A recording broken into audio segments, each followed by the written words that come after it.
Қазақстанның еңбек сіңірген қайраткері, ақын, жазушы, журналист Қадыр Әлімқұлов 1949 жылы 1 қаңтарда Жетісу облысы Кербұлақ ауданы, қазіргі Шормақ Батыр ауылында дүниеге келген.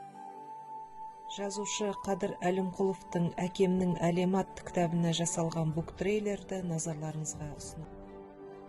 Автордың бұл шығармасы нақтылы деректерге негізделгеніне қарамастан көркем дүние. Жазушы бұл роман-эссесінде соғыс және еңбек ардагері, ізетті ұрпақ тәрбиелеп өсірген ардақты әкесінің бейнесін шынайы, кестелі тіл, көркем образ арқылы кескіндей білген.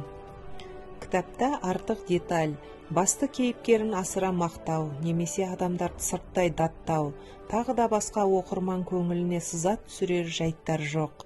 Қарапайым қазақ отбасының айрандай ұйыған тіршілігі, отағасының бала тәрбиесінде алар орны, қара шаңырақтың шаттығы саналатын асыл ананың қадір қасиеті, ағайын туыс, дос-жаран, көршінің аралас-құралас тату тірлігі, бәрі түсінікті баян.